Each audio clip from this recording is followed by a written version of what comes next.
Radio Streaming, the best radio streaming in town Surabaya.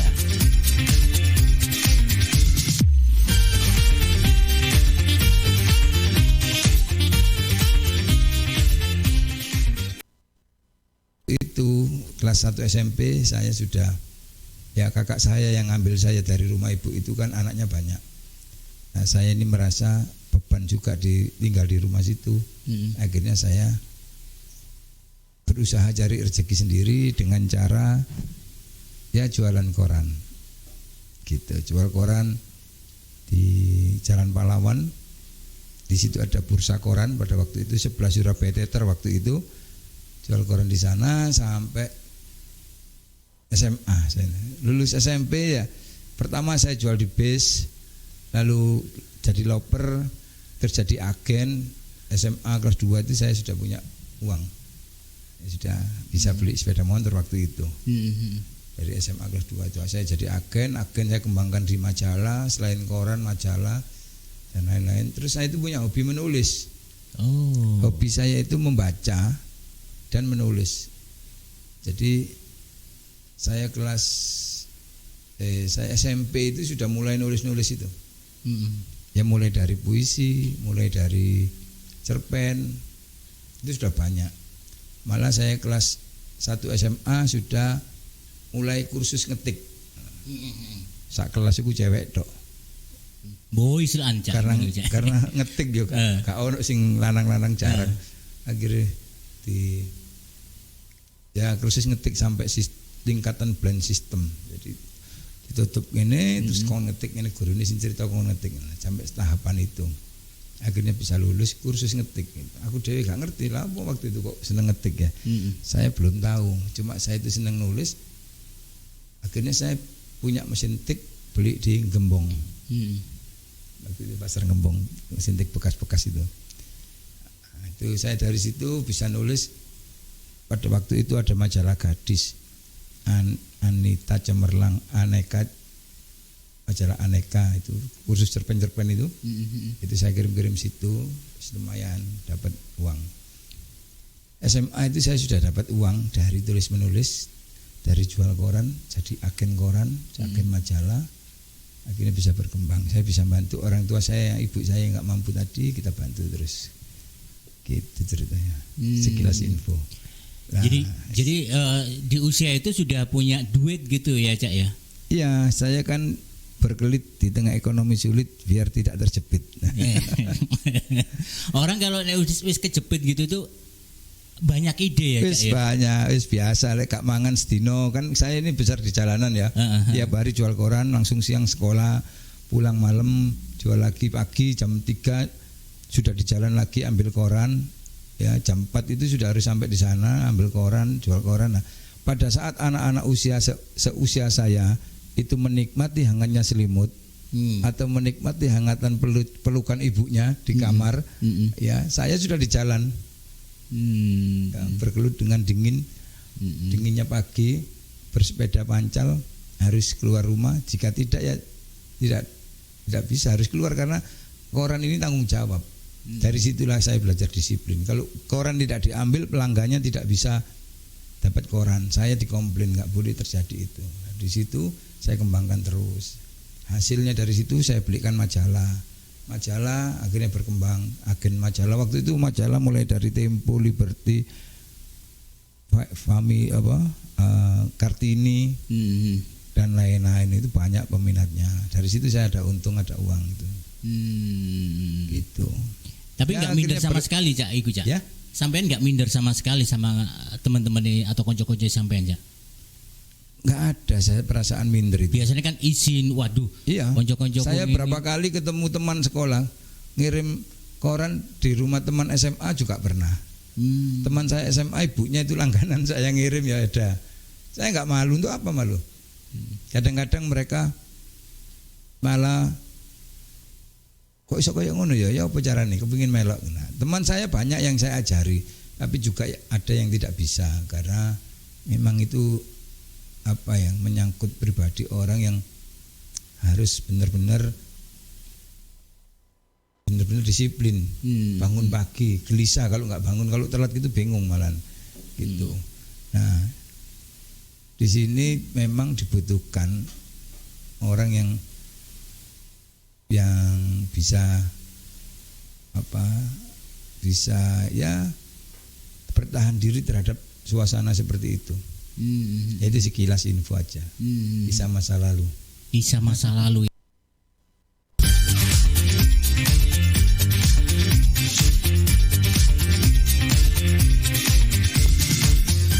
Bito Radio Streaming, the best radio streaming in town Surabaya.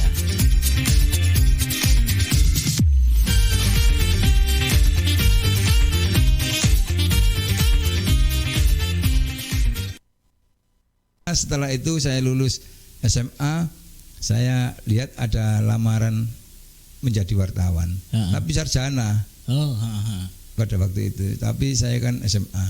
Terus saya coba melamar, tapi tulisan-tulisan saya itu saya lampirkan di dalam lamaran itu. Saya kan sudah dimuat tulisannya di koran kok di waktu itu ada Surabaya Minggu, waktu zaman dulu itu ada ya. Terus ada koran-koran lain yang mingguan-mingguan itu banyak cerpen, banyak puisi gitu. Saya tulis di situ. Nah, itu saya lampirkan di lamaran, terus saya diterima. Dites dulu terus diterima. Setelah itu jadi wartawan.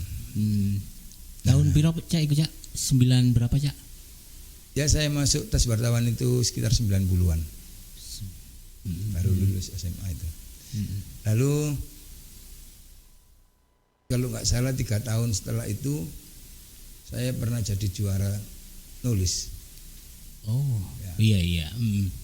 Juara 1 lomba karya tulis di Pemkot Surabaya itu. Iya. Zaman Pak. Zaman Cak Narto atau Purnomo Kasidi gitu waktu itu. Terus saya juara lagi. Padahal kalau dilihat waktu itu ya saya hanya masih SMA. Tapi setelah itu saya ada penghasilan, saya juga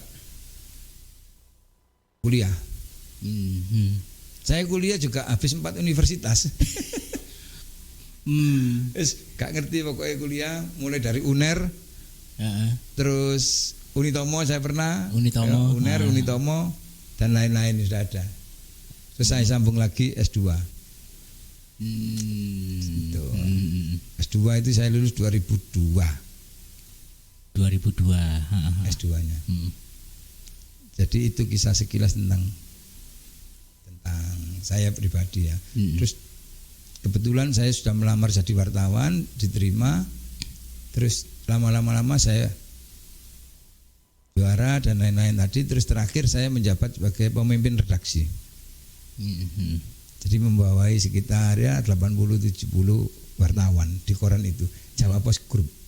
Waktu itu di Jawa Pos. Jawa Posnya ya. Di Jawa Pos Group, bukan di Jawa Posnya. Oh iya. Jawa Pos itu kan punya koran banyak. Nah, salah satunya itu saya di situ. Saya menjadi pemimpin redaksinya.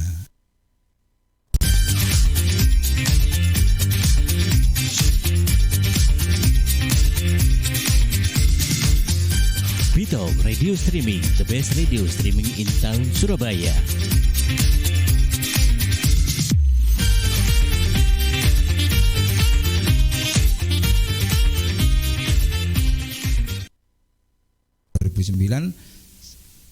Saya 2008 itu ikut Partai Demokrat ya, saya lihat Pak SBY ini baik, bagus, lalu saya kagum, saya ikut partainya, saya masuk di situ 2008 dan 2009 saya dipilih oleh warga, ternyata dengan sistem suara terbanyak saya dipilih menjadi DPR Kota Surabaya.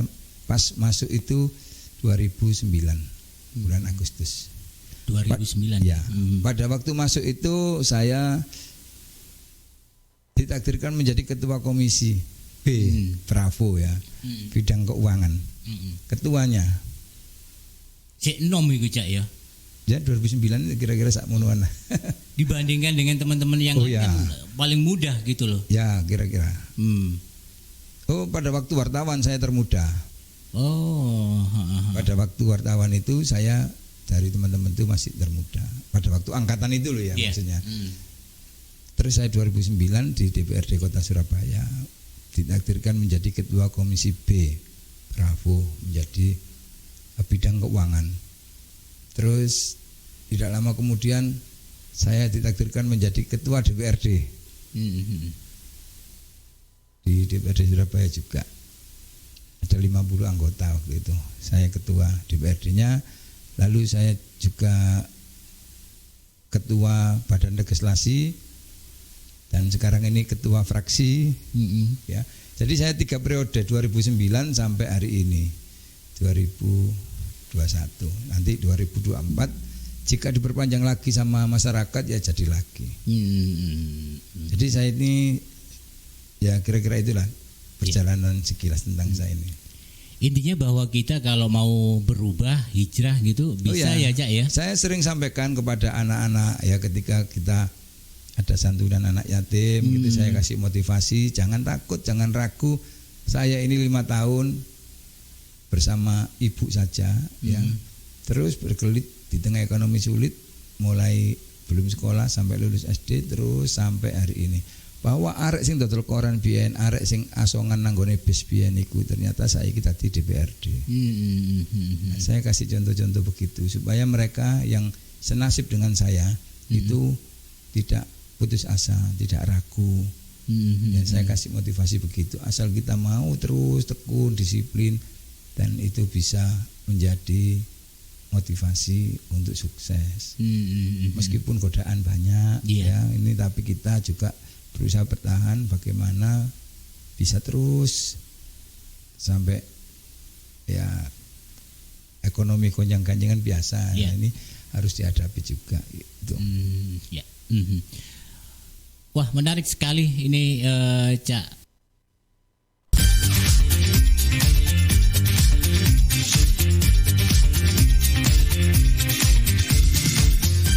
Pitalk Radio Streaming, the best radio streaming in town Surabaya.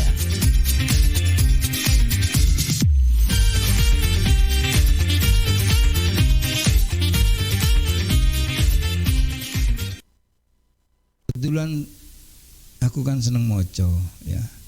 Saya itu baca-baca buku kisah orang-orang sukses saja. Orang-orang sukses itu saya baca-baca. Terus orang-orang bisnis sukses dalam bisnis saya baca-baca. Mulai SMP SMA itu sudah senang baca-baca seperti itu. Jadi ya itulah panutan-panutan saya, termasuk yang di dalam negeri. Itu juga ada yang saya ikuti kisahnya. Salah satunya itu Pak Dahlan. Ya. Pak Dahlan Iskan, terus ada anak singkong itu yang sekarang punya Trans TV, Trans Studio dan lain-lain itu ya. Itu saya pelajari semua, saya baca semua.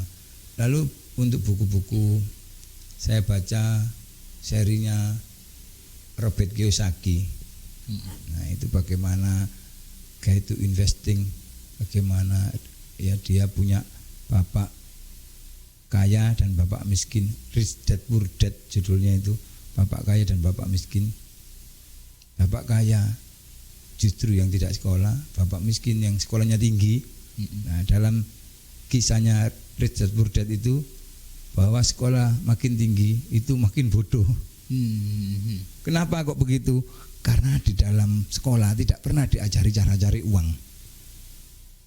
Ya ada cara cari uang gini, nggak ada. Ada yang ada cuma teori bahwa Max Weber begini, bahwa ini begini. Nggak pernah ada, meskipun itu jurusan ekonomi ya, hampir nggak ada cara cari uang. Yang ada adalah teori, kalah sama tempel ban depan gang sana. Itu langsung praktek, iya kan? Nah, itu di Rich Dad Poor Dad. Nah, saya belajar itu menambah semangat.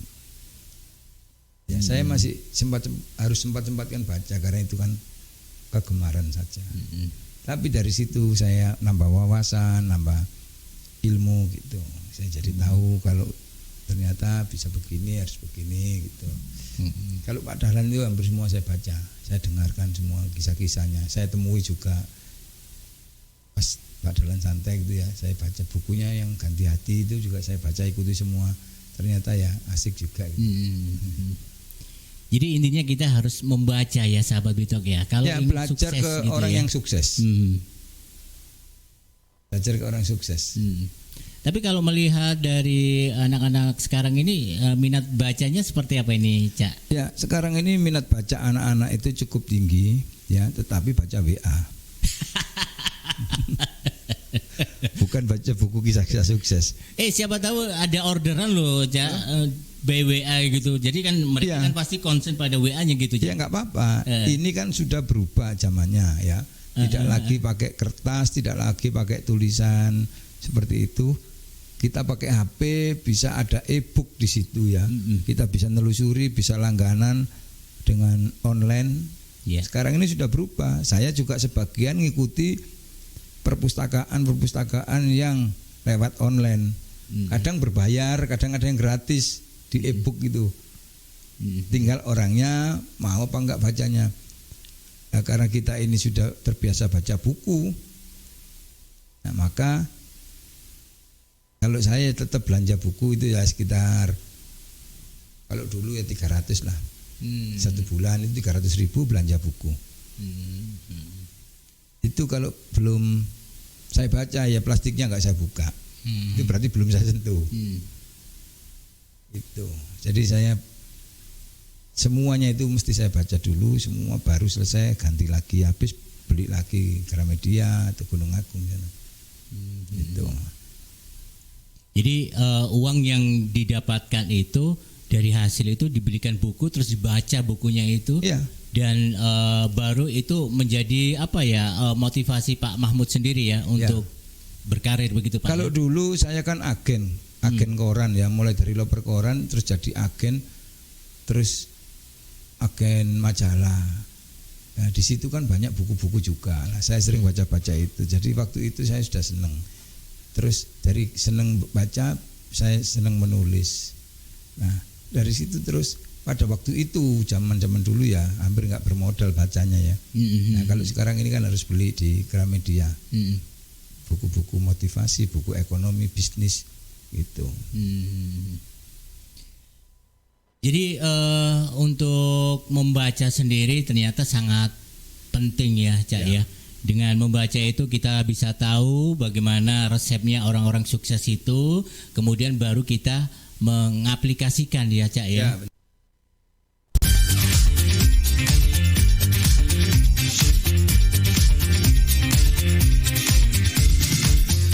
Beatle Radio Streaming, the best radio streaming in town Surabaya.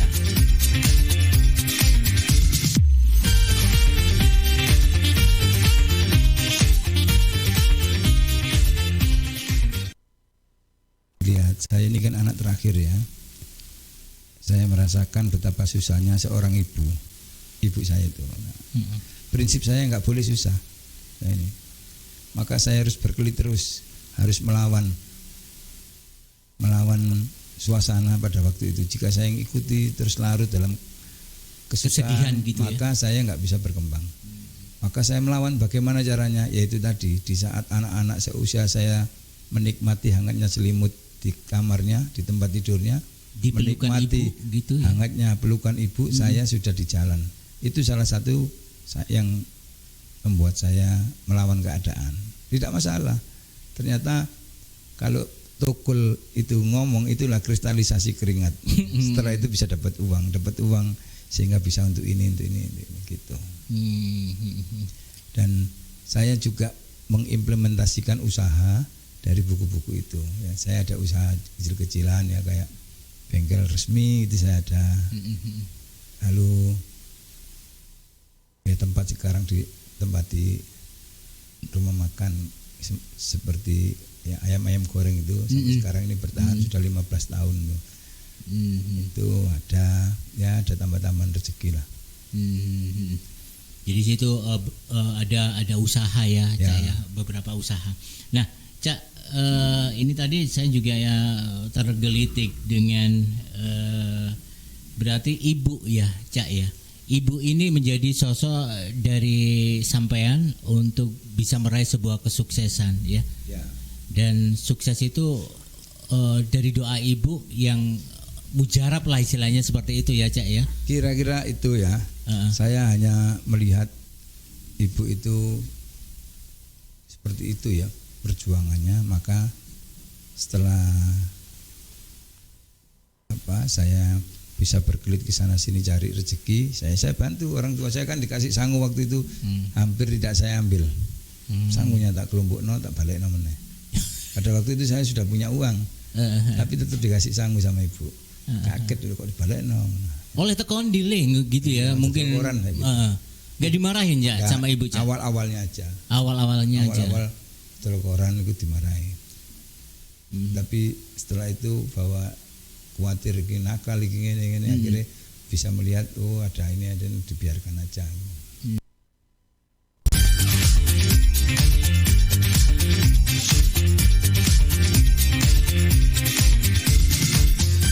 Bitalk Radio Streaming, the best radio streaming in town Surabaya.